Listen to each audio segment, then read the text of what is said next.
In a world where everyone seems to be sharing everything, what about the people who share nothing? Today, we're going to dive into the really fascinating psychology of that silent digital observer. Come on, we all know someone like this, right? That friend, that coworker. You go to their social media and it's just crickets. A total digital ghost town. No vacation pics, no spicy takes. Absolutely nothing. So what's the deal? It's a mystery we're gonna unravel. And that's the big question here. Why? Why are some people perfectly happy, maybe even happier, living in the shadows of the internet instead of chasing the spotlight? And I'll tell you, the answer is probably not what you're thinking. It's so easy to jump to conclusions. We think, oh, they must be antisocial, or maybe their life is just boring, or hey, maybe they're hiding something. But what if it's none of that? The psychological reality is way more interesting. It turns out their silence isn't really about withdrawing, it's a reflection of how their brain is literally wired. Okay, so let's get into the first trait, and this one starts with a really fundamental question. Where do you get your sense of self-worth? Because the answer here is a total game changer.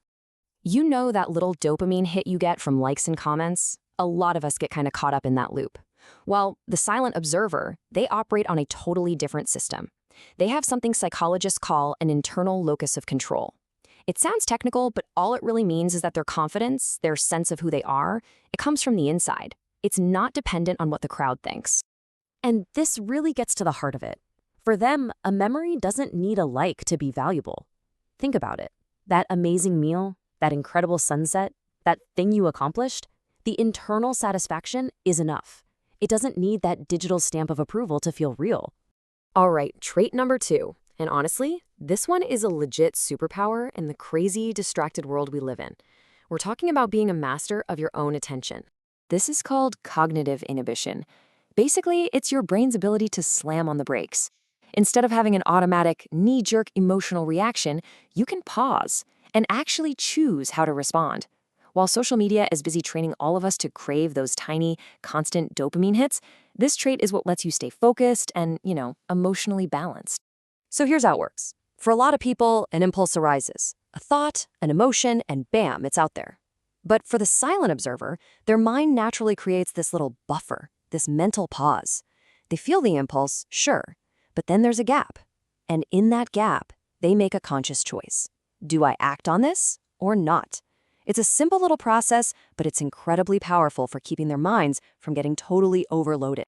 And that ability to pause, it leads us right into trait number 3, which is all about something super important: protecting the mental space you need to actually think for yourself. I mean, think about it. When you're just swimming in a sea of trending topics and viral takes all day, it's really hard to have an original thought, right? Well, people who tend to stay silent often practice cognitive independence.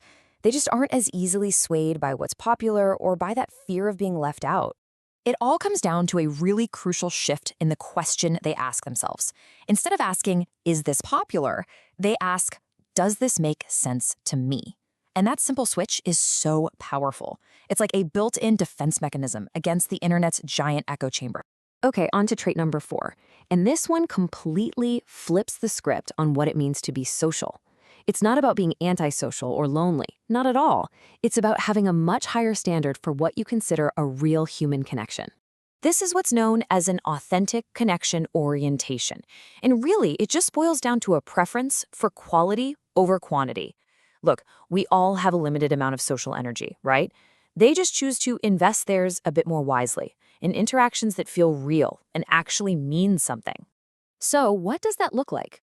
Well, would you rather have one incredibly deep, meaningful conversation or 100 generic happy birthday comments from acquaintances? For them, the choice is obvious. They value real presence over a curated performance. And that brings us to our 5th and final trait. This one gets to the absolute core of how their brain processes the world. It's all about reflection over reaction. So in psychology, there's this idea that we have 2 modes of thinking. There's system 1, which is your fast, automatic, gut reaction thinking. That's what drives a ton of impulsive social media posts. But then there's system 2.